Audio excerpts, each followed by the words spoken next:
আসসালামু আলাইকুম বন্ধুরা, একটি ডিম আর আটা দিয়ে মাত্র 10 মিনিটে বানিয়ে নিন এই বিস্কুটটি। গরম গরম চায়ের সাথে খেতে ভীষণ ভালো লাগবে। আর চা বানানোর আগেই কিন্তু এই বিস্কুটটা তৈরি করা হয়ে যাবে। তো চলুন আর দেরি নয়, আজকের এই রেসিপিটা দেখে নেওয়া যাক। তো বন্ধুরা, এই বিস্কুটগুলো বানানোর জন্য প্রথমে নিয়ে নিচ্ছি আমি একটি ডিম। এবার দিয়ে দিচ্ছি হাফ চা চামচ লবণ আর 1/3 কাপ চিনিটাকে আমি পাউডার করে নিয়েছি। এবার আমি একটি হ্যান্ড উইচ নিয়েছি, হ্যান্ড উইচ দিয়ে খুব ভালো করে ডিম, চিনি আর লবণটাকে ফেটে নেব। দেখুন, ডিম, চিনি আর লবণটাকে খুব ভালো করে আমি ফেটে নিয়েছি। এখন আমি এর মধ্যে দিয়ে দিচ্ছি 2 টেবিল চামচ মতো সাদা তেল। তেলটা দেওয়ার পরে আমি আবারও খুব ভালো করে ফেটে নেব। দেখুন, খুব সুন্দরভাবে কিন্তু তেলটা মিশে গেছে। এখন আমি এখানে দিয়ে দিচ্ছি 10 টাকা দামের 1 প্যাকেট গুঁড়ো দুধ। গুঁড়ো দুধটা দিয়ে আবারও আমি খুব ভালো করে মিশিয়ে নিচ্ছি। দেখুন, খুব সুন্দরভাবে গুঁড়ো দুধটা মিশিয়ে নিয়েছি। এখন আমি এর মধ্যে দিয়ে দেব আটা। তো এখানে আমি 1.5 কাপ আটা নিয়েছি, অল্প অল্প করে দিয়ে দেব। প্রথমে আমি সবটা দেব না। একই সাথে দিয়ে দিচ্ছি হাফ চা চামচ কালো জিরা আর দিয়ে দিচ্ছি হাফ চা চামচ বেকিং পাউডার। এখন আমি হ্যান্ড উইচটা তুলে নিচ্ছি। এবার একটি চামচ দিয়ে খুব সুন্দর করে আটাটাকে মেখে নেব।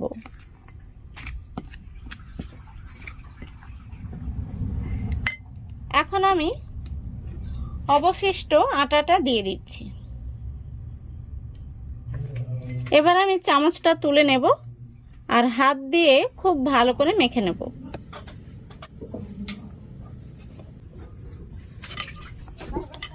তো বন্ধুরা, দেখুন, আমি এর মধ্যে কিন্তু কোনো প্রকার জল ব্যবহার করিনি। ডোটা আমি মেখে নিয়েছি। এখন আমি হাতটা পরিষ্কার করে নেব, তারপরে বিস্কুটে শেপ দিয়ে নেব। দেখুন, হাতটা পরিষ্কার করে আমি তেল মেখে নিয়েছি। এখন আমি বিস্কুটে শেপ দিয়ে নেব। প্রথমে আমি তালুর মধ্যে নিয়ে গোল করে নিচ্ছি। গোল করে নেওয়ার পরে আমি এইভাবে একটু লম্বা করে নেব। এখন আমি একটি নাইফ নিয়েছি, এটা দিয়ে ডিজাইনটা করে নিচ্ছি। আপনারা চাইলে বিস্কুটগুলোকে গোল শেপ দিয়ে নিতে পারেন। আমি এইভাবে লম্বা করে শেপ দিয়ে নিচ্ছি। বিস্কুটগুলো বানিয়ে কিন্তু বেশিক্ষণ রাখা যাবে না, সঙ্গে সঙ্গে তেলের মধ্যে দিয়ে ভেজে নিতে হবে। দেখুন, সবগুলো বিস্কুট আমি শেপ দিয়ে নিয়েছি। এখন আমি বিস্কুটগুলোকে ভেজে নেব। দেখুন, বিস্কুটগুলো ভাজার জন্য আমি তেলটা খুব ভালো করে গরম করে নিয়েছি। এখন আমি এই তেলের মধ্যে বিস্কুটগুলো দিয়ে দেব। গ্যাসের ফ্লেমটা কিন্তু বাড়িয়ে দেওয়া যাবে না, লো টু মিডিয়ামে রেখে বিস্কুটগুলোকে ভেজে নিতে হবে। তো দেখুন, কড়াইতে যতগুলো বিস্কুট ধরবে আমি ততগুলো দিয়ে দিয়েছি। প্রথমত হাতা বা খুন্তি দিয়ে কিন্তু নাড়া যাবে না, এইভাবে কড়াইয়ের হাতনটা ধরে একটু ঝাঁকিয়ে দিতে হবে। কিছুক্ষণ পর বিস্কুটগুলোকে এখন আমি উল্টে দেব। দেখুন, একটা সাইড কিন্তু খুব সুন্দর একটি কালার চলে এসেছে। অপর সাইডটাকেও এইরকম কালার আসা পর্যন্ত আমি ভেজে নেব। বন্ধুরা, দেখতেই পাচ্ছেন বিস্কুটগুলো দেখতে কত সুন্দর লাগছে। দেখুন, দেখতে কিন্তু ভীষণ সুন্দর হয়েছে। দেখুন বন্ধুরা, সবগুলো বিস্কুট আমি ভেজে নিয়েছি আর বিস্কুটগুলো দেখতে কত সুন্দর হয়েছে। একটি ডিম আর আটা দিয়ে মাত্র 10 মিনিটে এই বিস্কুটগুলো আপনারা বানিয়ে নিতে পারবেন। চা হওয়ার আগেই কিন্তু তৈরি হয়ে যাবে। বাড়িতে কোনো মেহমান আসলে আপনারা ঝটপট কিন্তু এই বিস্কুটগুলো বানিয়ে দিতে পারবেন। একটি বিস্কুট আমি আপনাদের ভেঙে দেখিয়ে দিচ্ছি। এই দেখুন, ভেতর থেকে কতটা খাস্তা তৈরি হয়েছে। এই বিস্কুটগুলো কিন্তু গরম গরম চায়ের সাথে খেতে ভীষণই ভালো লাগবে।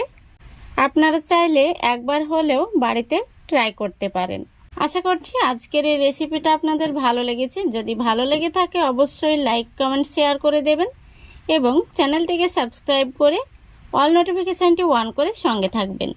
আজকের মতো এখানেই বিদায় নিচ্ছি। সবাই ভালো থাকবেন, সুস্থ থাকবেন। খোদা হাফেজ।